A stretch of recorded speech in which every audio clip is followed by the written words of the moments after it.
Oh, ladies and sinners, welcome to another Tuesday evening edition of the Sin City Sports Show presented by eSports Radio. Why am I so chipper this evening more than normal? I don't know. Maybe it's because the NFL is underway. Exciting times, right?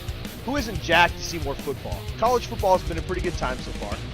How about that Texas-Alabama game? Dude, that was a blast. That was a lot of fun to watch, okay?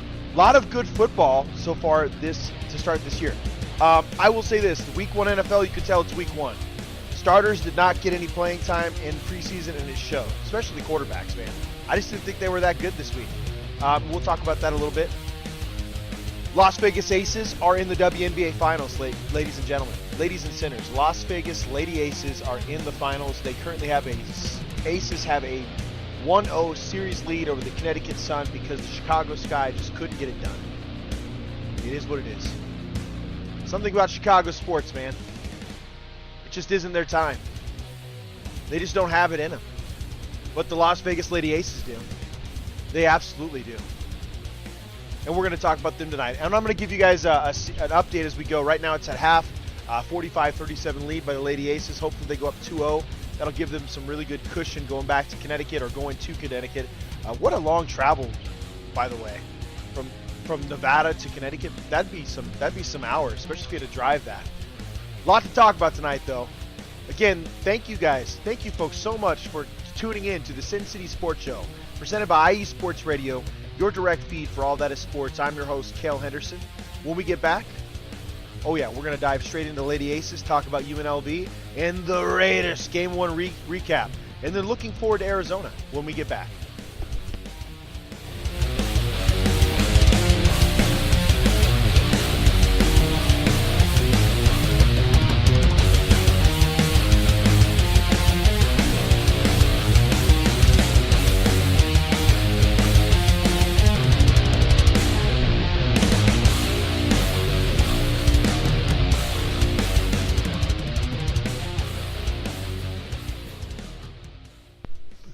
And welcome back. Welcome back to the beginning of the hottest show in Vegas right now. At least I hope so. Hope it's the fastest growing show in Vegas. That's for sure.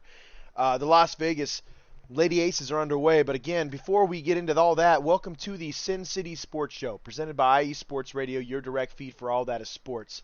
I'm your host, Cale Henderson. We're at it again. Get at us on our Twitter feed, at SinCity_IESR. Get at us on my Twitter, at Cale_Henderson. Hit us up with topics. Again, keep an eye out. I am currently working on a way to give you guys some YouTube analysis. I have NFL Plus. I have the coaches tape. I have the tight breakdowns. I'm going to be happy to tell you guys why I think Raiders win or lose on a week-to-week basis and what they have to do against their next opponent, man. I think it's going to be a fun little breakdown series that's going to add a lot to the show. I can't wait to get that started. Just trying to figure out the best, most efficient way to do that, especially with my current football schedule. But we're going to get it underway for sure. In the meantime, I'm definitely going to tune in every Tuesday evening, talk to you guys about the Raiders, give you the best, most honest breakdown I possibly can on a consistent basis, because there's a lot of potential, man. We can say what we want about the Week 1 loss, but there's a lot of potential. There's a lot of positivity involved, and we're definitely going to touch base on that as we go throughout the show. As we progress through this show, we will definitely talk about that. Las Vegas Lady Aces are killing it, guys. They have a 1-0 series lead against the Connecticut Sun. They're kicking ass. They're taking names. Right now they have a 45-37 lead at half. If the Lady Aces continue this, like, they look pretty dominant. I know the Sun just went on like a 9-2.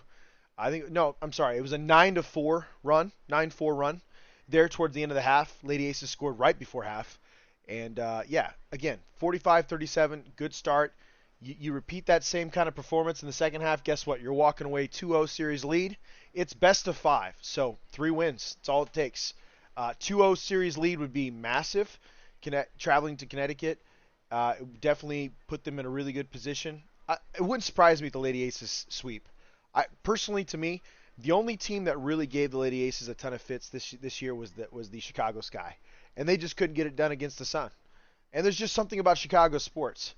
You know, they need a monsoon to win games anymore. It's just that's just the way it is.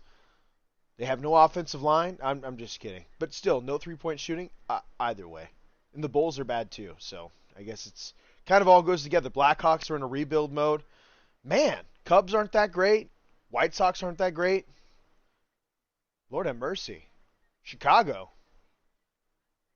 I thought it was bad in Oakland. It's getting bad for you guys too. That gives a little, that maybe that's Adam Karnick getting a little crap from me. Sorry. You guys know how it is.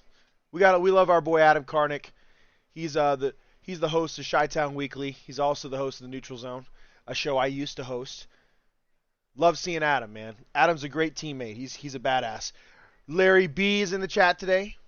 Nice of you to join us, Larry. I know you used to have a tough football schedule, so you understand where I'm coming from. I literally just got here like 15 minutes before the show started, so I apologize. I'm a little raspy. Just got done yelling at kids. You guys know how it is. It doesn't matter what stage in sports or life that you're in. It seems like you always need to have discipline.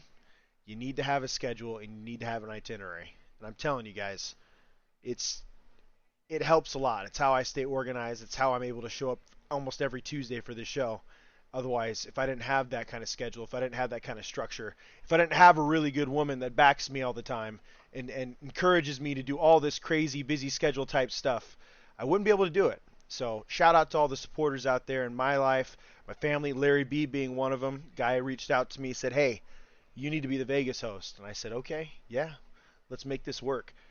So excited to be back, man. Excited to be back. And he's over there saying, Raiders. Yeah, guys, listen. We'll get into it. We'll get in the nitty-gritty for at least a half hour, maybe more. But there were some positives, and we'll talk about that. Yeah, starting 0-1 stinks, but listen, it's a marathon. The NFL is a marathon. It's not like college football where one loss can really define your season, right? I saw some really positive things, and we'll get into that here in a little bit. Again, Lady Aces at the half, 45-37 lead. Hopefully they keep that going. I'm going to give you guys live updates as the show goes on. We should be able to see an entire third quarter as we're in this show. So we'll keep that up, and then tune into the Twitter. I'll keep you guys posted on that. Last Tuesday I did the same thing.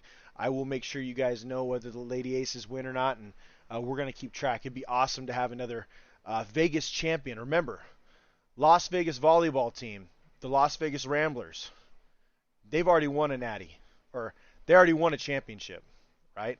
The National Volleyball Association Championship. It'd be nice to see the Lady Aces do it. It'd be really nice to see the Golden Knights do it this year because they could be a contender. It'd be even better if the Raiders take off with that. Why not, right? So let's keep an eye on that. Let's keep an eye on that, and let's make sure we keep that posted, huh? With that said, we're gonna transition over to UNLV. UNLV had their second game of the season against Cal. Honestly, I thought they played really well against a Power 5 team. I thought it was down to the wire almost. One possession game, and that's what you want. That's what you want as a football program that's growing, trying to rebuild. I mean, seriously, that's a good sign for Coach Arroyo. Really good sign. So I like it. Pardon me 1 second. Adam's chiming in. Good evening. It's going to be an all aces show, right? Nobody wants to talk about those Raiders, right? No, I mean, let's be real, guys. This is a Vegas show, but this is a Raiders show. Yeah, when Larry B reached out to me, it definitely wasn't. I mean, he wants to make sure I'm touching base on these Vegas shows, but this is a Raiders show. The Raiders are the team in Vegas right now. They're the hoopla. They're making all the money. $119 million in season ticket sales, to be exact. So, I mean, we're definitely going to focus on them. And we're definitely going to give a deep dive into what happened last Sunday. We're also going to talk about their upcoming opponent, the Arizona Cardinals. So, yeah, you tuned in. If you were hoping for all aces, you're crazy. But you will get live updates, Adam, if you stay involved. One of the live updates, almost on a consistent basis, it definitely won't have anything to do with the Chicago Sky. So thank you for tuning in. UNLV, again, lost 20-14 against the Cal Bears. I honestly thought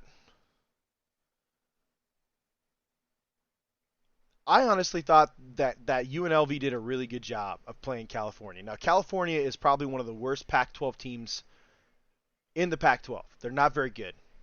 I also think that they're a lot like Stanford in the fact that you have to have a really good GPA and a great ACT and SAT score in order to even qualify to go to that university. So as far as athletes are concerned, they may have the smartest athletes, doesn't mean they have the best athletes. California, to me, is a team that's also building. Um, I love it, man. I honestly think that Doug Brumfield is probably a really good quarterback for the UNLV Rebels. He played really well against this Cal team. They, this is my opinion. I think if UNLV really wants to put teams away this year, they're going to have to figure out how to get a run game going. And you guys are going to hear the run game a lot tonight.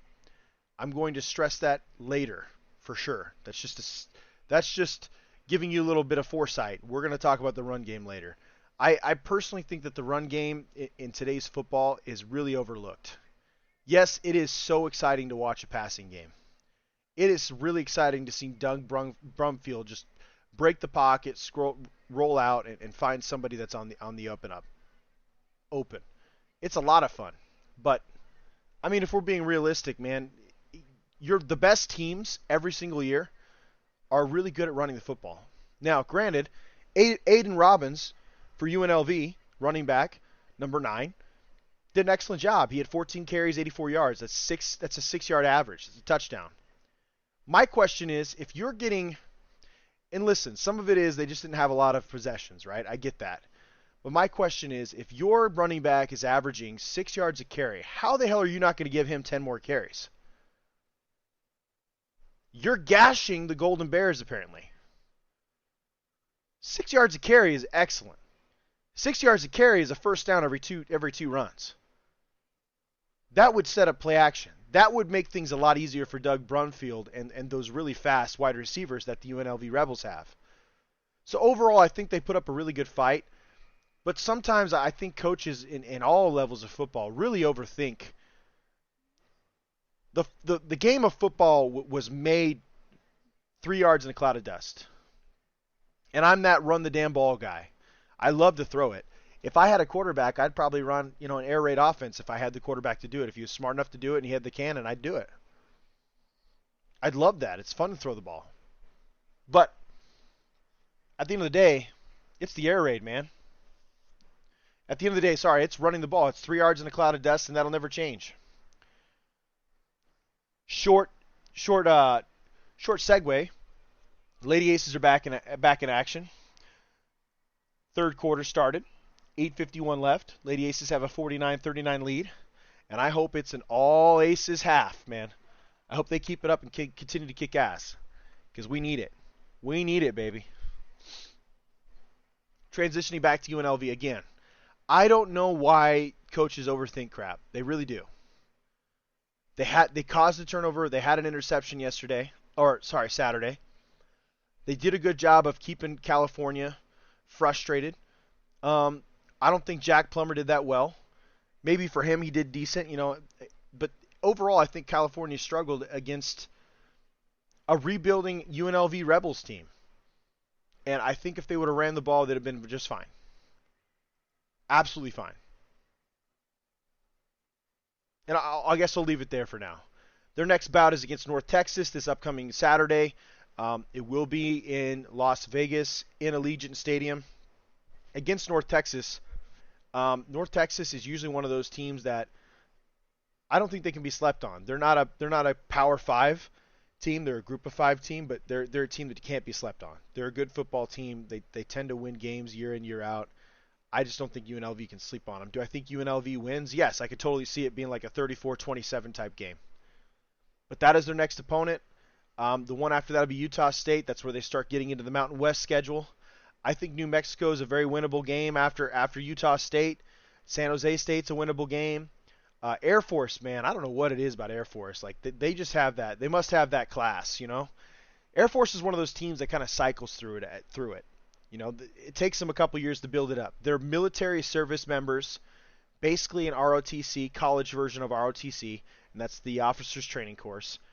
These guys are not allowed to get too big because they have to lose all that weight after it's done and serve their 4 full-time years after they get their college education and football in.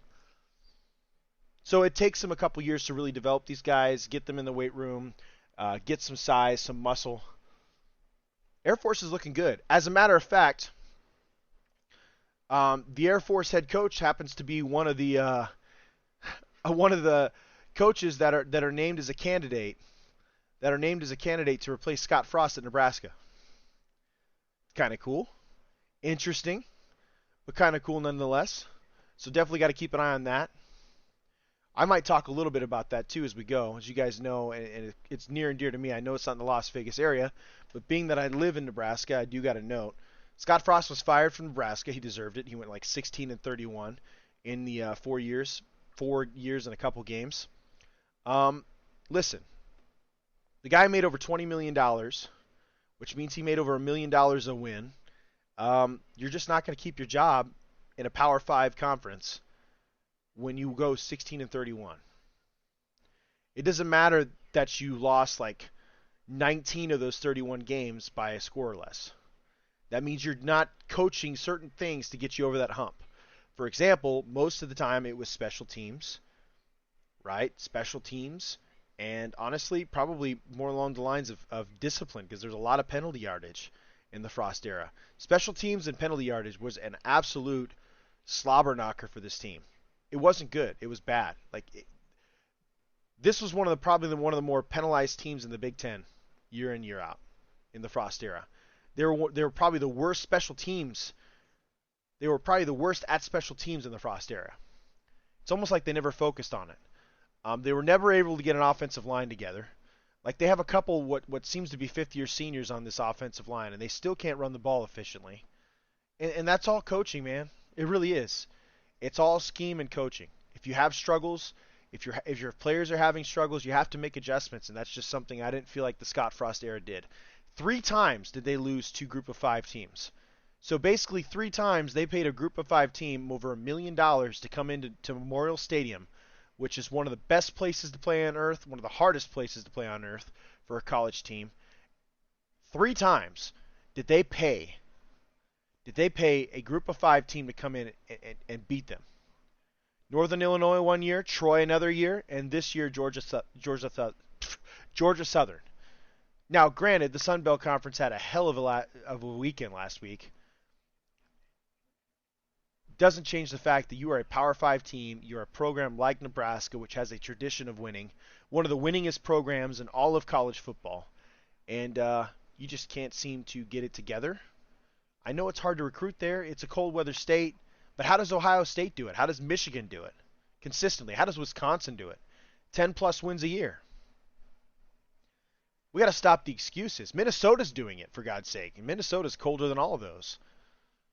We got to stop making excuses, man. If Nebraska wants to get over the hump, they have 2 choices. They can find a project, like bring in Matt Campbell. I think Matt Campbell's a proven winner in Iowa State. Doesn't mean he's going to come in Nebraska and turn around a work in progress and make them really good. That's not at all what that means. Okay? I think Matt Campbell, guys like Mark Stoops, the Air Force coach, maybe Tom Herman, he's probably up there. Bill O'Brien, I think those types of coaches come in and they win 10 wins a year. I'm good with that. I'm actually pretty good with that. But we also have a classification of Nebraska Cornhusker fan that wants to win natties again. If you want to win national titles, you have to go for a big name. If that's the case, then Urban Meyer is your only choice. I'm sorry to say it, guys, but it is what it is. Yes, he has some baggage. But what coach doesn't in today's social media world? Right? Urban Meyer has baggage, but look at the programs he's been in. I'm going to touch on this before we transition into a break. And real quick, the Lady Aces are up 51-46. 6:05 left in the third. Just scored 53-46. They're kind of trying to keep that 7-point lead. They're doing a great job. The Lady Aces are kicking ass. Timeout call by the Sun. Timeout call by the Sun. Chelsea Gray's killing it, man. She's just absolutely killing it in this playoff. Excellent from 3-point. She's driving. She's kind of limping right now. Hope everything's okay. Oh, looks like she might have stepped on somebody's shoe. That kind of sucks. That's weird. Oh, no, she did. She kind of jammed her. She kind of stepped on someone's shoe while she was going up for a shot. That stinks. You never want that to happen. But I'm going to say this one last time before we transition to break, and when we get back, we'll talk about the Raiders Game 1 recap. If Nebraska wants to get back to that national title, they have to hire Urban Meyer. They have to open up the bank. And maybe you don't have to open up the bank that much because he does have a bit of a tainted legacy right now. But this is what I can tell you. He was a winner at Bowling Green. He built a winner there. He goes to Utah, built a winner there. As a matter of fact, in 2007, his Utah team beat, well, I wouldn't say, I guess it wasn't his Utah team. It happened to be Kyle Whittingham's, but it was a team he built and recruited, beat Alabama in the 2007 Sugar Bowl. One of Nick Saban's like second or third year at Alabama. That's huge. Since Urban Meyer touched foot in Utah, they are consistently a 9-10 win team. Actually had a Rose Bowl appearance last year. Yes, that is Kyle Whittingham, but how do you think that blueprint was set up? Who do you think set that blueprint up? Kyle Whittingham would say that himself. He took over after Nick Saban left. He created a winner in Utah. Goes to Florida, kicks ass. Yes, he recruited a few convicts. He recruited a murderer. But he shouldn't necessarily take all the credit for that, right? He had a couple national titles there. Tim Tebow, Chris Leak, Percy Harvin. I'm telling you guys, it's a long list of really, really good players. He recruited those guys. They won 2 natties. Okay, he retires briefly for health reasons.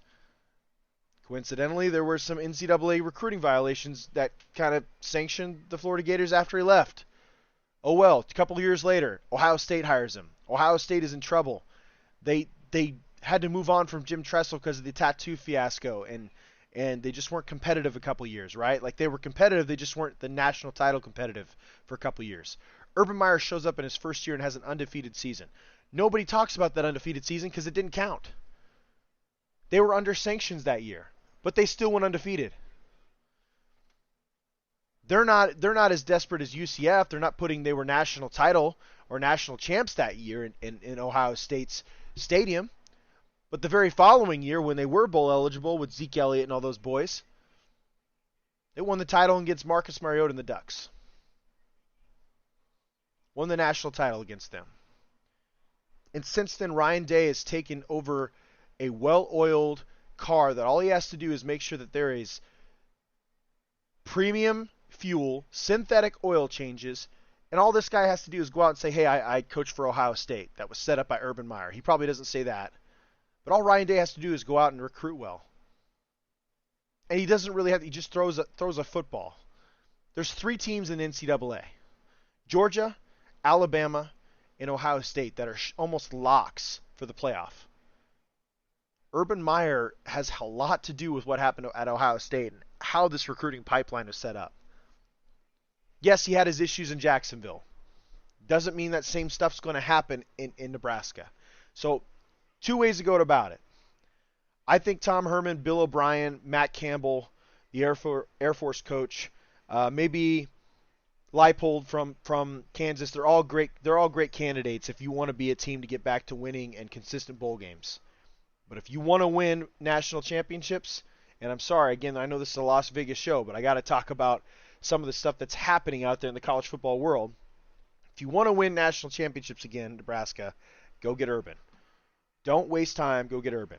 When we get back, we're going to dive right into the Raiders. I'm going to give you guys score updates as we go because this game is starting to heat up between the Connecticut Sun and the Las Vegas Lady Aces. Currently, the Lady Aces still have a 53-48 lead with 4 minutes left in the third. But when we get back, we're going to touch base on the Raiders. This is the Sin City Sports Show presented by IE Sports Radio, your direct feed for all that is sports.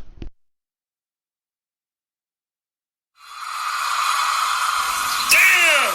PDT! Set! Hey!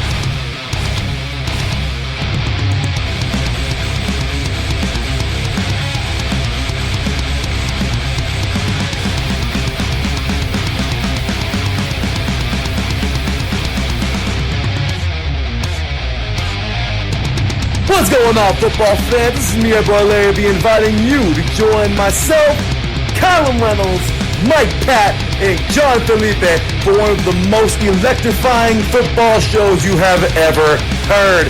3 and Out, right here at IE Sports Radio. Recap of the week before, a preview of what's to come, and of course, 3 hardcore head-to-head prime-time face-offs each week. You don't want to miss it.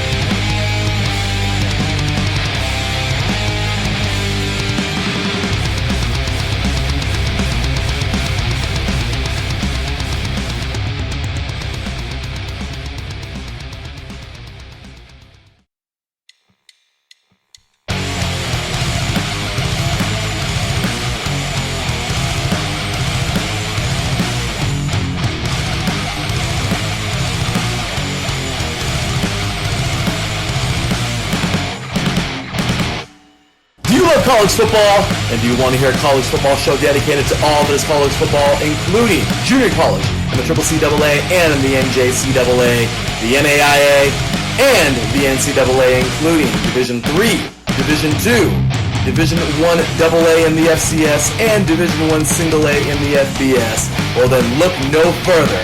Join myself, Larry B., and my colleagues, Mr. H-Town Blake Henley, and Mr. Christian Espinoza, each week during the college football season for the latest in college football on 3 and Out College Edition, right here on IE Sports Radio, your direct feed for all that is sports.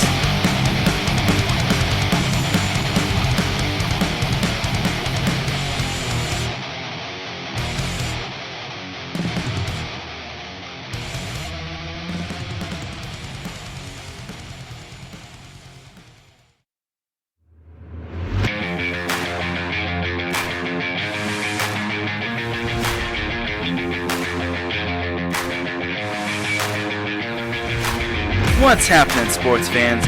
Are you a fan of Southern California sports? Are you looking for a show hotter than a hot summer day in California?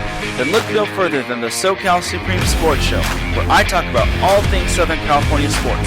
That's right, all sports teams from Southern California. From the hard-hitting tackles of the NFL, to the killer crossovers and big three-pointers of the NBA and WNBA, to the grand slams of the MLB, to the bone-chilling goals of the NHL, and to the booming kicks of the MLS, the SoCal Supreme Sports Show has it all for you. Oh, and let us not forget about the college sports as well.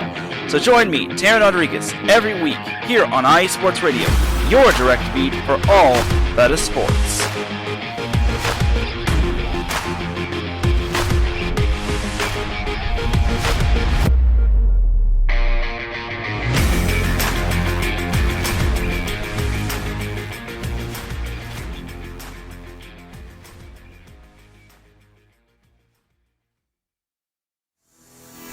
Sports fans, do you like teams that are tough, cities that are tougher, and fan bases that are passionate about their teams? How about teams that are historic and stadiums that are iconic? Then you belong in Chicago, and you need to check out Chi-Town Weekly. Join me, Adam Kernan, every week as we keep up with all things Chicago sports. Bears, Bulls, Blackhawks, Cubs, White Sox. We'll cover them all, plus more. The Windy City is always buzzing, and we'll keep you up on all the big games and major stories. So tune in to Chi-Town Weekly every week right here on IE Sports Radio, your direct feed for all that is sports.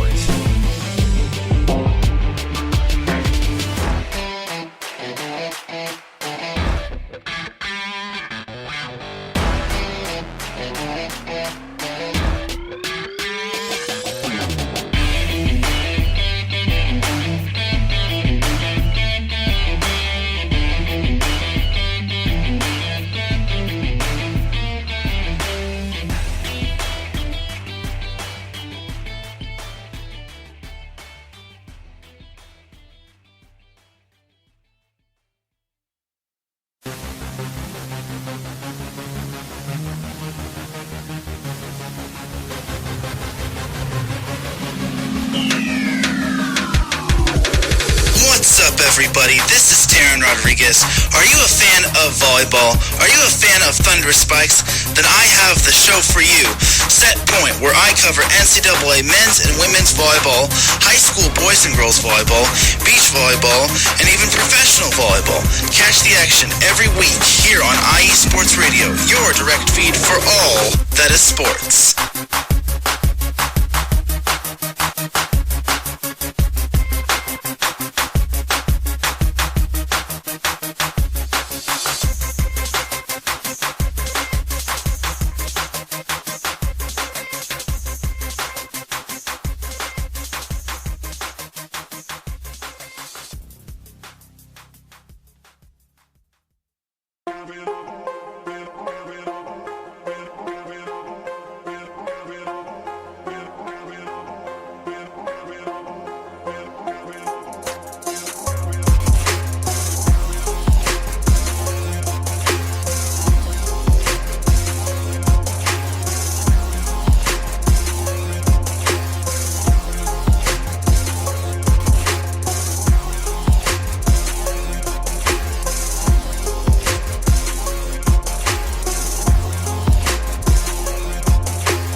Welcome back, ladies and sinners, to another Tuesday evening edition of the Sin City Sports Show, presented by IE Sports Radio. Your direct feed for all that is sports. I'm your host, Cal Henderson, and we're back at it again. Having a great time. Las Vegas Lady Aces still have a commanding lead, 63-51, 12-point lead. 57 seconds left in the third. Right now we got some free throws being shot by the Connecticut Sun. Again, commanding lead. Listen, the Lady Aces are just a unit, man. They got 3 scorers that could go off at any time. I think their backups are excellent. I think you look at this Connecticut Sun coach, they keep going over to him. He looks like he's calm, but he also looks frustrated too. Like, maybe he knows there's not a lot you can do. When the Aces are hot, the Aces are hot, man. Everybody's allowed to have their bad game. We're going to talk about that here in a second. Everybody's allowed to have their bad game, but the Lady Aces don't seem to have it often. That's why they're the number 1 seed, number 1 team in the WNBA, and it looks as though they could be well on their way getting a 2-0 series lead against the Connecticut Sun, and we'll keep you guys updated as that goes. UNLV lost their second game against California Golden Bears by a 1-score game for that matter. Again, theme we're about to touch on. Everybody can have a bad game, including the head coach, the quarterback, all that jazz. But the one thing that should not be bad is a run game. I'm going to stress it. The remainder of the show, you should not have a bad run game. You should have an excellent plan in the run game, a balanced attack, but you have to make sure that your run game is efficient. Why is that important? In the NFL, in any form of football, honestly, a quality run game opens up the pass, if that's what you look at it. But it also controls the clock. It controls time of possession. It keeps defenses on the field. It keeps your defense fresh. There's so many things that a really, really good run game, an efficient run game, can do for your team. And for whatever reason, in today's football and today's NFL and today's college football, everyone's so pass happy because it's exciting and it puts fans in the stands that we forget this game was built 3 yards in a cloud of dust. Yes, it's boring sometimes, but some of the better teams go by it. I mean, how do you think Tom Brady and the New England Patriots won 6 Super Bowls? Seriously. How do you think the Rams won their Super Bowl last year? You think they were bad at running the football? No, they're top 10. I'm telling you guys right here, right now. With the exception of maybe the Chiefs, and I bet you I could look at it and they probably were top 10. With the exception of maybe the Chiefs a few years ago when they won their Super Bowl, if you look at the Super Bowl winners the last 10 years, they were all top 10 rushing teams. If you look at college football championship teams over the last 10 years, they were all probably top 10 rushing teams. They were all probably top 10 at running the football. It's a theme. Adam Karnick chimes in and said, running is the easiest, safest way to move the ball. 100%. It does so many more things than put people to sleep. It really does. It benefits the defense, the passing game, everything. Third quarter just finished. The Lady Aces are up 14 points. You heard it here. The Lady Aces are kicking ass. We're about to begin the fourth quarter here shortly. We're on break. But just know the Lady Aces are up 14 points going into the fourth. They look like they are on a good path,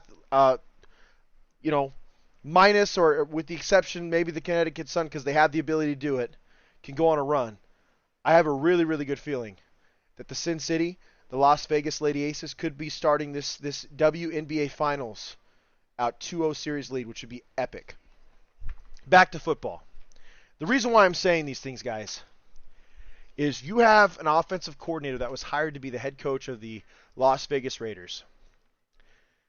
He is an offensive aficionado. The one thing that he had every single year in New England, he was there. Every single year.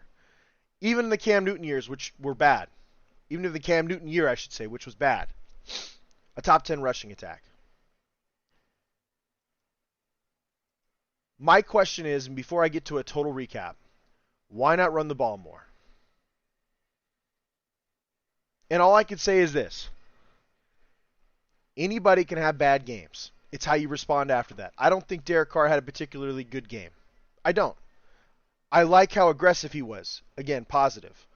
I don't like the picks. Negative.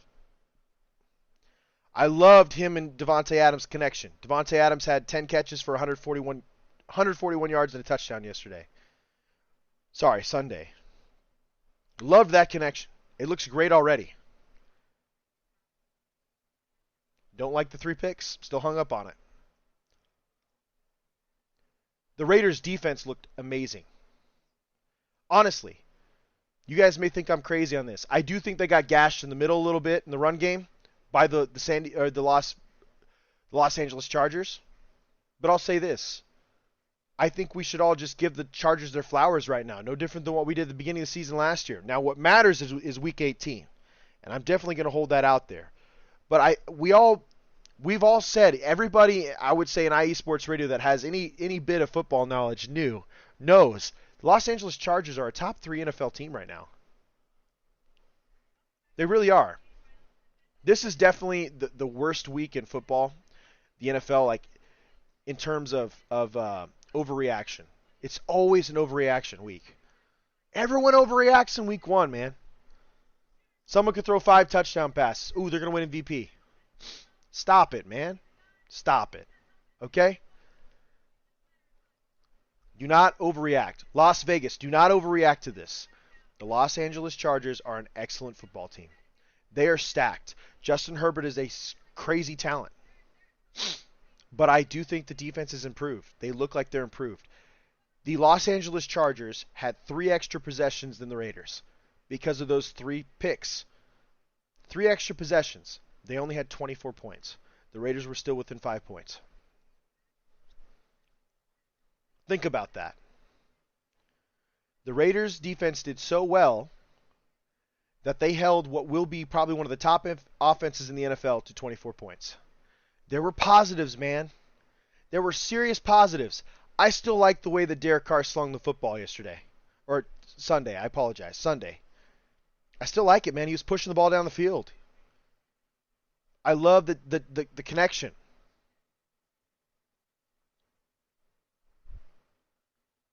I honestly think there were some positives in Derek Carr's play.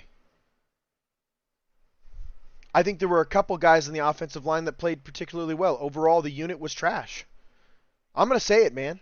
I know there's some people out there that want to blame all 6 sacks on Derek Carr. It's bullshit. I'm sorry. It's BS. It's not. 3 of them probably were. He held the ball a little while. He did. Some of that is, I think that the Chargers had excellent coverage. I really do.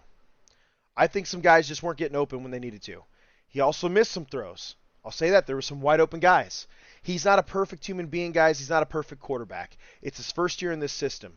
I can tell you over the next 3 years, he's probably going to get that much better. But those 6 sacks, there are some experts, and I say that in sarcastic quotations, there are some experts out there that think all 6 sacks were on Derek Carr, and it's BS. At least 3 of them were. I'm going to give him that. 3 of them were. The other 3 were definitely poor offensive line play. So here's my keys. The positives. I think the defense played very well. They only allowed 24 points. The rushing total, just to give you guys a heads up, the rushing total, the Los Angeles Chargers, they were held under 70 yards rushing Sunday. Roughly under 70 yards rushing. They weren't very good running the football. That's something that's definitely a positive for the Raiders. That's something they couldn't do. Did I feel like they got gashed in the middle sometimes? Absolutely. Especially when the Raiders needed to stop. But overall, holding a team to under 70 yards on the run game is kind of impressive. You held Justin Herbert to under 300 yards passing. He still threw for 3 touchdowns. But you did a good job, man. You held a top 3 NFL team to 24 points. That's excellent. That's a massive improvement for the Raiders. I firmly believe that the Raiders will end up being very likely a top 15 defense by the end of the season. Now, we found out there's some injuries going on. Trayvon Moore could miss some time. Denzel Pyramids could miss some time. Guys are going to be a little banged up. Nate Hobbs looks all world. No joke. Nate Hobbs looks like an elite corner already. He could play nickel. He could play outside. He looks fantastic. Trayvon Moore, if he can stay healthy, he'll be an elite free safety this year. I truly believe it. I do. They look great. Crosby is Crosby. Chandler Jones is Chandler Jones. I think the Raiders need to focus on bolstering the interior on the offense and defensive line. Here's something for you. PFF. People want to blame Derek Carr, right? Blame Derek Carr. That's what we do a great job of in today's NFL. I actually saw a tweet earlier today. It had Aaron Rodgers, Joe Burrow, all those other guys that threw multiple picks in their losses on Sunday. None of them had preseason reps for that matter. So they all looked rusty. Only one fan base is blaming their quarterback for the loss. I'm sure you could guess that fan base. Here's the stats. This is the PFF, and yes, I am a subscriber to PFF. I sometimes these guys are sketch, but sometimes they give you good insight as to what was going down, right? Colton Miller had a grade of 59. It's probably one of Colton Miller's lowest grades since his rookie year. He's a top 5 left tackle in the league, guys, and he struggled. Khalil Mack, Joey Bosa, they were coming after our tackles this week. John Simpson, 56.7. Again, his second year, it'll be his second year as a starter. We really don't have any backups. I don't know what to tell you about this. John Simpson's struggling. Andre James, honestly, 68.8. It's not bad. It's not bad. Firmly believe it. Not bad at all. That seems like an improvement for him. This is the pass block grades, by the way. I should specify. This is the O-line PFF grades. I'm sorry. O-line PFF grades in total. Andre James, 68.8. Dylan Parham, the rookie, 82.3. The highest grade of the line. Jermaine Illuminor, starting right tackle, 70.6. Lester Cotton Sr., who is a starting guard Sunday, 67.6. He struggled. Thayer Munford, rookie, 45.2. That is their overall grades. If we go to run blocking grade, Parham at an 82.6, again high. Jermaine Illuminor, 72.8. So two very good. They're both pretty much going to be on the right side probably for the rest of the year. No surprise. Andre James, 53.6. John Simpson, 58. Thayer Munford, 58. Lester Cotton, 58. Colton Miller, 54. Overall grade as a unit for the top 7. 64.1. Pass blocking. Cotton, 84. So he's a better pass blocking guard. What? Regardless. Look good. Andre James, 79. Parham, 73. Illuminor, 66. A lot of that could be because he played against Joey Bosa. It was his first game starting against the Chargers. It could be better the next time around. Any game against Joey Bosa and Khalil Mack is going to be a tough one. Colton Miller, 58.7. Thayer Munford, 50. John Simpson, 50. Overall grade, 66.2. Guys, Derek Carr did not cause all 6 sacks. Sorry. It didn't happen. I'm sorry. I get it. Derek Carr didn't have a great game. He didn't have a good game either. If he didn't have the game he had, though, the Raiders wouldn't have been within a score with the ball with a chance to win. Josh McDaniels said it himself. Overall, I put this loss on 3 factors. Okay? And I want everybody to hear me out here. And not particularly in this order. 1, I think Josh McDaniels' game plan was a little suspect. Okay? You're a coach that's done a great job of building a running culture, an efficient run game for 2 decades. You have 5 running backs, active running backs in your roster. I don't really know if any other roster, and maybe I invite anybody listening to look at rosters throughout the NFL. I don't really know of any other rosters that would think about keeping 5 running backs and a fullback, right, on their roster. Okay? We're talking about Josh Jacobs, Brandon Bolden, Zamir White, Amir Abdullah. We have our fullback. What's the other one? I apologize. Regardless, 5 running backs active. Actually, that might be the 5. I apologize.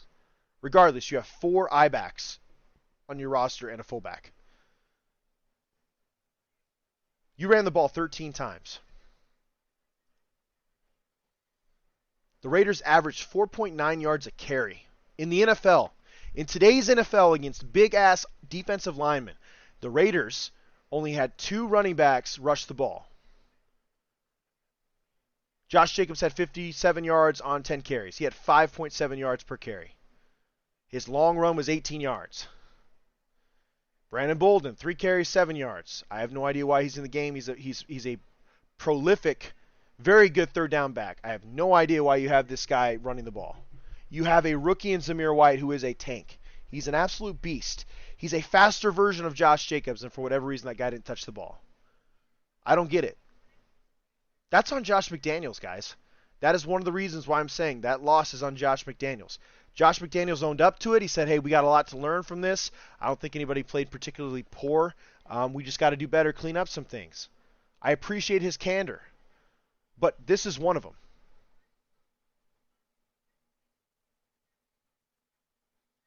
Larry, you making fun of me, man? Come on, dude. I have no idea why Brandon Bolden is running the ball. The guy's got a career. Larry said, I'm going to use this quote all season. I have no idea why he's in the game running the football, Larry. I'm sorry. I don't know why Brandon Bolden's in the game running the football. He is known as a third down back. He averages 9 yards a reception in his career. Why is he running the football for this Las Vegas Raiders team when you have a rookie in Zamir White, who's a better running back in the run game, I should say, right now, than Brandon Bolden? Why is Josh Jacobs, who is averaging 5.7 yards a carry, not getting 10 more carries, man? If not, maybe at least 5 more, and then you give 10 to Zamir. They have to commit to running the football. This team has to do that if they want to set up the pass more. So despite all of the coverage, despite all of the O-line issues, despite the lack of run game, Derek Carr still threw for almost 300 yards, averaging 8 yards per attempt. Larry B says, when Carr throws a pick, I have no idea why he's in the game. When Hankins gets blocked, I have no idea why he's in the game. I feel like you're just making fun of me now, man. If you don't agree with my analysis, man, you should just tell me, brother. You should just tell me. I don't know. That's just my thought. The one, Josh McDaniels was not prepared. We should have had a better run game. We should have focused on the run more. Establish the run. That's how this team is going to be a playoff team in the future. If you have 5 running backs on your roster, use the 5 damn running backs. Seriously. Josh Jacobs and Zamir White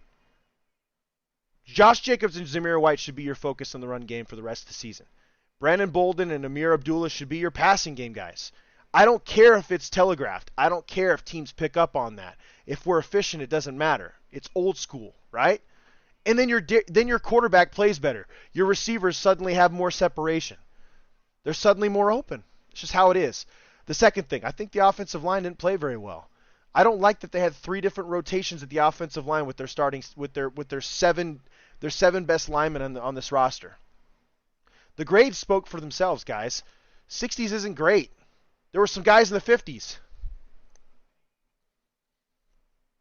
Adam Carnick or Larry B says, I'm not making fun of you, man. I agree. Exclamation points galore. Adam Carnick chimes in. When Derek Waller catches the touchdown, why is he? Oh, wait. Yeah, because Darren Waller's like the best tight end in the game. Why didn't he get more targets? He only had 6 targets. Guy had 4 receptions for 79 yards, 13 yards a reception. Here's this. Brandon Bolden had 2 receptions for 21 yards. He's still in that yards per catch of 9 to 10 yards a catch, man. Like, why isn't he catching screens? I didn't really see any screens Sunday either. Waller dropped a freaking TD pass, but it's game 1. Well, okay. I'll say this. That ball was bad. Carr was off target a few times. It hit him in the hands. I know the rules. Don't get me wrong. It hit him in the hands. I know the rules, but it was behind him. Darren Waller, it runs a 4.40. He's running across the field quick. Carr's got to get that in front of him, especially with as accurate as he is.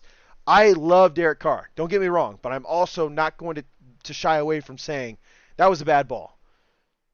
It was a clean pocket that time. He's got to get it out in front of Darren. If he does that, it's an easy catch, touchdown. We're looking at a different football game.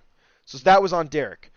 Again, I do think that Darren Waller, who's getting paid, nearly $14-15 million a year, should come up with that catch. But it was a tough catch. When you look at that film, and I watched it, it was behind him. He's trying to catch it one-handed from behind with his left hand. It was a weird spot. But he still dropped it. I get it. It still hit his hand. Derek's got to throw a better ball when the pocket's that clean and the guy's coming across the field, though. That's kind of a lot of this offense is those crossing routes, those short routes that really screw with man coverage. And Darren's going to be perfect to run that because of his speed and how big he is. Larry B says that BS freaking penalty on the one hit in the red zone piss. Yeah, I get it, man.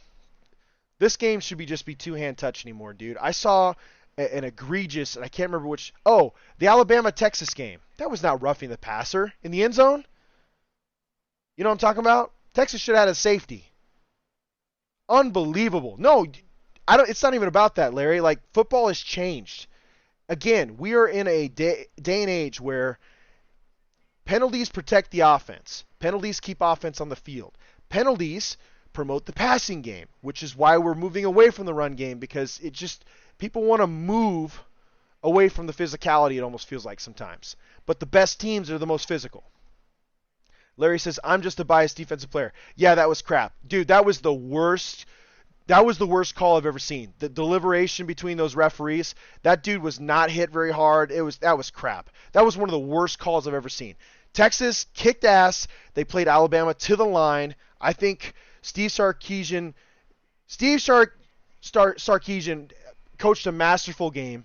That corner blitz was a genius call by his defensive coordinator at the end. If that corner breaks down, the game's over. If that safety is called, the game is over. Like, it's crazy when you think about the margin of error in football. That's why we love it so much. It's so exciting. One little mishap can change the outcome of a game. That bad call on that safety, which should have been a safety, and you're giving Texas the ball back, that's a momentum shift, dude. Huge difference, right? That tackle on a corner blitz keeps Bryce Love from scampering. Like, Bryce Love didn't have that great of a game. Sorry, not Bryce Love. You get what I'm saying. Bryce Young, right? You guys get what I'm saying. Bryce Love was the old running back from Stanford. He was badass. Got hurt. Didn't do much in the NFL. I get it. Bryce Young, who's probably going to be a Heisman Trophy winner, two-time Heisman Trophy winner. If that corner breaks down on that corner blitz, which was brilliantly called at the best time, that game's over. There's no way Alabama scores. They're upset. The number one team is upset by an up-and-coming Texas team. I think Sark deserves a ton of flowers too, by the way. But damn, run the ball, Raiders. Run the damn ball. You have Josh Jacobs. You didn't give him his fifth-year option. He's fighting for another contract. Run the ball. You have Zamir White. You drafted him in the third round. You traded up to get the kid.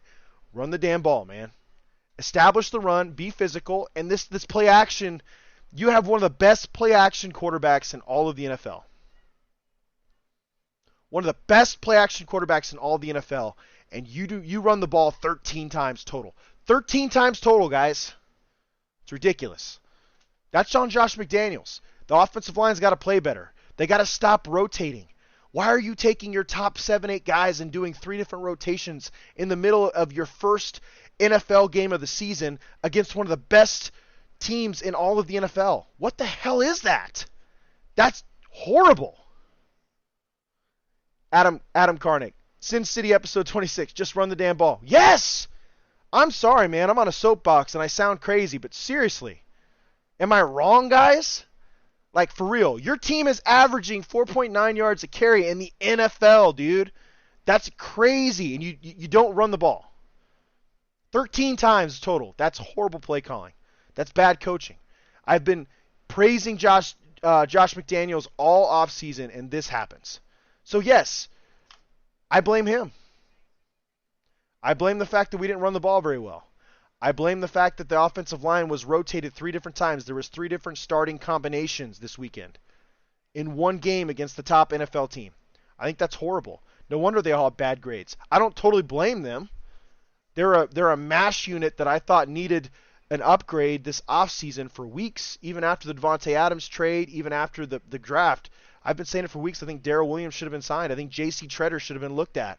Now J.C. Treader should definitely be looked at because Andre James is on concussion protocol. And the third one, again, not in this order, Derek Carr's got to play better. You just got an extension.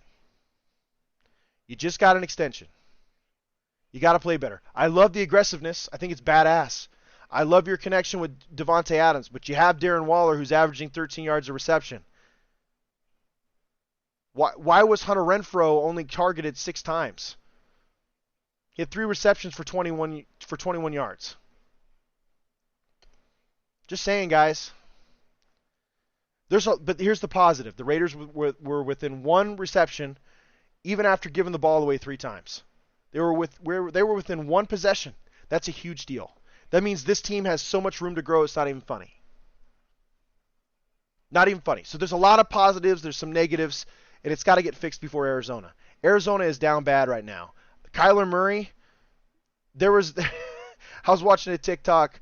I think it was that old coach from Last Chance U, that Jason guy, the crazy one. Not the first one, but the next one. The one that nobody liked from that Kansas team. He had a TikTok talking about Kyler Murray, saying this is why this guy had a film category in his contract, a film clause. He couldn't read the blitzes coming, and I'm sure they'll fix that. I'm sure he'll watch film. I don't think Kyler Murray's that much of a bum. I don't think he can see over the line, and I think you saw that last night against Denver. By the way, Denver lost to probably the number 1 pick in the NFL draft next year. Oh, Seattle's so bad. And they still beat Denver. The Donkeys suck ass. Sorry. I deject, though. I digress. We got 2 minutes left, guys. Arizona is a tough test. They don't have DeAndre Hopkins. The Raiders have some injuries. I still think the Raiders come out on top in this game. But I can tell you guys, man, I think it's a good test. The Raiders got to win this, go 1-1, because they have a tough schedule, dude. I think it's the Titans, the Broncos, and the Chiefs over the next 3 out of 4 games. That's crazy. Before the bye week. The Raiders need this win. I thought they should have won yesterday. Hats off to the Chargers. I think they played a kick-ass game. I'm not going to take that away from them. The Chargers were excellent, man. They're a unit. Justin Herbert's the truth. That offensive line looks better. The defensive line looks slightly better. They still allowed 4.9 yards to carry. I don't know. Larry B said this needs to be a damn victory. With the team we have no excuse. I agree, man. The defense is playing better. That's been the Achilles heel, right? Well, now it's offensive line play and some play calling. I don't think the same mistake happens again. I do think that Josh McDaniels is going to look at this and say, holy crap, Josh averaged 5.7 yards a carry. We have a young stud and Zamir White behind him. Hit the 1-2 punch, man. Go old school New England. Do it. Arizona is a mess right now. I think Kyler Murray signing him to that long-term contract and all that money was kind of crazy. I understand why they have a film clause, dude. You can tell sometimes that guy just looks lost out there. If he's not running around improvising, he just looks lost. That's just my opinion. You can think I'm crazy, but the film doesn't lie, dude. I have NFL Plus. I can see this crap, right? He didn't see a corner blitz coming, and it was the most telegraphed crap ever. When that happens, you tell your receiver or tight end that he needs to get that guy. You can legit slide the protection that way too. That way you could focus on your trips, which he had in that particular play. Personally to me, I think Kyler Murray, he's got some things to work on. Everybody does. Carr's not perfect either. It's just one of those deals where I think the Raiders have an upside on this. I think the Raiders if the Raiders play in any other division, they probably win it, honestly. Maybe with the exception of the NFC West. You guys get what I'm saying. But stay tuned, guys. We're working on projects. We're kicking ass. Las Vegas is having a lot of fun. Lady Aces just won 85-71 to go up 2-0 in the series. A lot going on in Las Vegas. The Raiders, the Aces, we're killing it. Thank you so much for tuning in to another edition of the Sin City Sports Show, presented by IE Sports Radio, your direct feed for all that is sports. You guys can catch us every Tuesday at 9 p.m. Pacific Standard Time. 7 p.m. Pacific Standard Time, where we kick ass. 9 p.m. Central Standard Time. We kick ass all hour long. And hopefully, I can get you guys those breakdowns sooner rather than later. As always, I'm your host, Cale Henderson. You can get at me on my Twitter at Cale_Henderson. And as always, folks, love, peace, and hair grease.